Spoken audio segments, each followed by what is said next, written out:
Okay, good morning, my friends. Today we're going to look at another small university in the state of Maryland. Uh, this university is a smaller university in a far region of Maryland. Now, what I'm doing is that I'm doing a lot of colleges that I'm familiar with first. Maybe colleges that I've applied to, colleges that are near my home, and maybe a little bit further away. And I'm going to start with the ones I'm familiar with first, and then I'm going to go out. I'm going to start spreading out from there. So if you notice, the past couple of days I've been doing colleges in the state of Maryland as well as New York. And like I said, if you know anything about Maryland and New York, they're a few hours away from each other, maybe close to about 4 hours away from each other. But like I said, I grew up in both of these towns, so I understand the dynamics of both of these towns and cities and towns in between, because I've lived in several cities in my life in several states. So today we're going to talk about a school called Frostburg University. Frostburg University is in Western Maryland. It is about three about 3 hours away from my hometown in Maryland. So it's, even though it's in my home state, it is still relatively far. It is what you would call a rural slash mountain campus. It is in the mountains. Frostburg was known for the coal industry. So you're talking about a mountainous town there. All right. I got accepted a long time ago. I was actually recruited to play soccer there when I was a kid, probably like around 18 when I graduated high school. And for some reason, I decided not to go there, but I did get accepted. I spoke to the coach, and they have a great program. My buddy Hector tried to get me to come up there and play, and it was just it was a little too far for me. All right. Now let's go into a little bit more details about Frostburg. All right. Now, if I was encourage people that if you want to know more about a college, don't just look at the college, but look at other areas look at other areas around the college, other cities, and try to get like a little feel for it. So, for example, you can go right to Wikipedia, and since State University is in the city of Frostburg, Maryland, you could just go to Wikipedia, type in Frostburg, and you'll get some information. Or you could type in City of Frostburg in Google, and you'll actually get access to the city's webpage. All right. You could do that with cities, you could do that with states, and you can find out what's really going on there. What's the climate, the temperature, what type of people are there? Is it very diverse and whatnot? You can check out all that. So if you look here, you see Frostburg is a city in Allegheny County, Maryland. So that's out west from where I am. So you're about 3 hours west from Washington, D.C. And it's located at the Gorgas Creek Valley. From what I know, Frostburg is a very scenic town. It's in the mountains. If you like quiet mountains and being at peace with nature and things like that, then Frostburg might be the place for you. Like I said, another one of those hidden gems that I think that a lot of people overlook because they're too busy chasing the big universities. They forget about, the low hanging fruit, as we say here. Remember, the goal is really to go in and get your degree and get out. Remember that. And when you're going to your country, a lot of times people just want to know, look, I went to school in America. I got my degree from this university here. I mean, and it's not all about big name universities. It's that you came out and what you can do. And basically with you coming out with an American degree in your country, and if a lot of your peers don't necessarily have that degree, then you kind of have a leg up on them. All right. So let's not get caught up with names and prestige and things like that. You want to make sure that you're getting there, you're learning, and you're getting the best out of it, and hopefully leaving with some money in your pocket. All right. As I usually do, we talk about, let's go to the U.S. News site, which I always tell you, don't take everything there. Don't take their word for it. Do your own due diligence, do your own research. But U.S. News and Education does have a list of Frostburg, and it goes into student life, organization, and everything. So first thing to understand is that just off the bat, Frostburg, their early decision is December 15th. Early decision is December 15th. All right. For admission for early decision. They have an 86% acceptance rate, all right, which is pretty good. 86% acceptance rate. So, like I said, if you are average to if you're average to a very good student, you have a good chance of getting in here. I always say that for international students, you have to actually do a little bit better than of course local students, because Ronnie, the job of these state colleges, these state universities, are to serve the people of the state first. That's their first priority. So students of Maryland take first priority. I don't if that makes sense. I told you that before.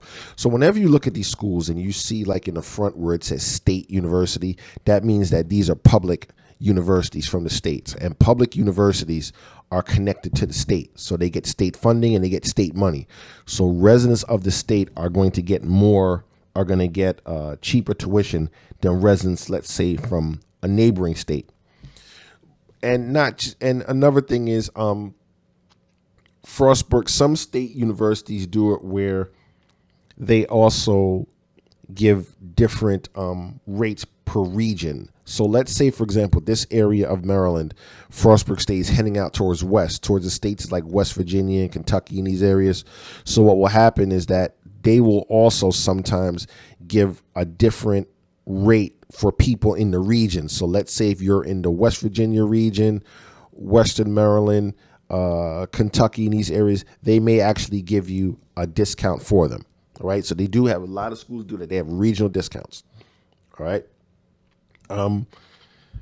Let's look at cost of admissions. Cost to attend there is about $36,532. That's for out of state students. That's including room and board.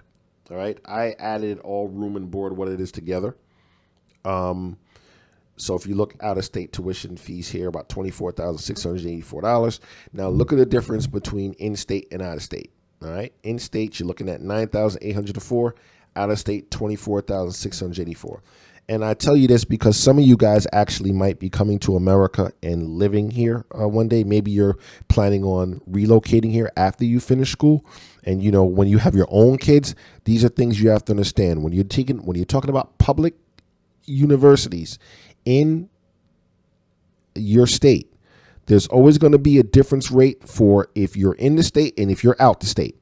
So this is a big difference here. All right, big difference. Please don't ignore that. All right. So if you're going to go to a school in Pennsylvania and the school has the same rates and the same things as maybe this school in your home state, then it's a no-brainer. Why pay an extra $16,000 for a similar school that's right across state lines? But anyhow, that's another situation. So, like I said, it's a rural campus. Ranks 40 in top public schools in Maryland, 113 in regional universities north. And it's a tie for some other universities. We'll get into that later. But let's go directly to their website. Oh, another thing is it has 4,449 students, so it's not a very big university, but I'd probably say like medium size. We looked at some universities that had as low as 900 students up to 5,000 students here. So we don't. It is it is what it is, a medium sized school. All right. Let's go to their website, and I know what you guys are waiting for. We're going to go directly into their international admissions site here. Remember, most of the schools do have international admissions separate pages and international admissions offer, because like I said, international students bring them money. I'm going to keep it honest. The education field, it is a cash cow for some of these schools. So international students bring in money, and of course, if they come and they do well, then they're going to tell their peers, and then they will come there. Right. So if you look at this page, you see a bunch of, beautiful people from all over the world. All right. If you look here, it talks about It gives you information about why and your home away from home, Center for International Education. You can hear for more. It talks about undergraduate level admissions, required documentations. Now, one thing I like about this site is that it does give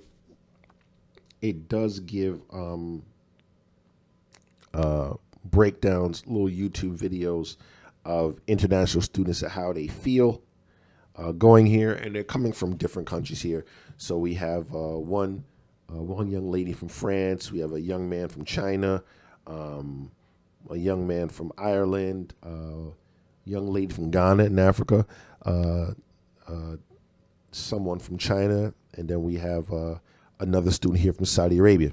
So I kind of like what they did here. They got people from from vastly different areas, and they got their input on maybe how they felt about studying there and whatnot. So you could look at those in your own time. I'm not going to go through that, but and then you could also look for the Center for International Education. You could contact them right here. Here's the address. I doubt any of you will be writing them, but you could definitely call them. All right, or send them an email. All right, and let's try to do this maybe like a year before. So let's say, for example, we're looking at like July, and if we're at July right now, and if you're looking at maybe going in on September of maybe next year, let's say you're going into your senior year, let's start making those contacts now. All right, let's start making those contacts now, so then you're not trying to cram and do it at the last minute. All right. So it also goes into some of the international partners. All right, and a lot of schools do have partner universities where depending on what country you're from, they can maybe exchange classes and whatnot. So if you look at some of the partner universities, we see a few here from Germany, France, Korea, Vietnam, Ireland. So they definitely do have an international program where people can study abroad. And they even have some English language partners here, I guess, for people that really need to improve their English skills. As usual, most schools, like I mentioned, this is no different. TOEFL scores are definitely needed, unless you went to a English median school. If you went to English median school, then if I'm not mistaken, TOEFL might not be it might not be required of you, but we could always check them for that as well. It goes into U.S. visa issues. I purposely don't get into the whole visa issues things, and because it's just not necessarily my expertise at the time. I think the best people to talk about that is actually deal with the visa office in general. So I direct people to talk to the visa officers at the office, or talk to your local consular in the embassy in your country. All right.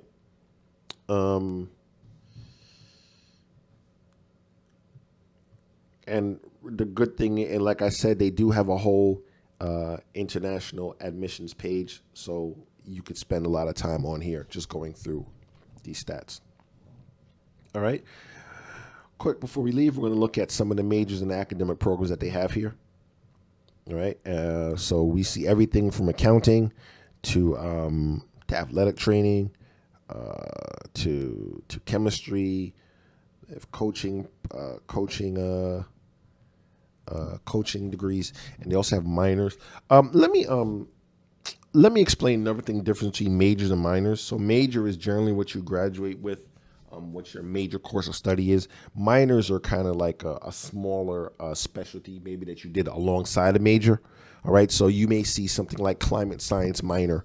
So maybe someone might be a biology major, but he might have taken enough climate science courses where he's able to maybe specialize in that. So remember, that's when you see majors and minors, just in case you might not understand what that is.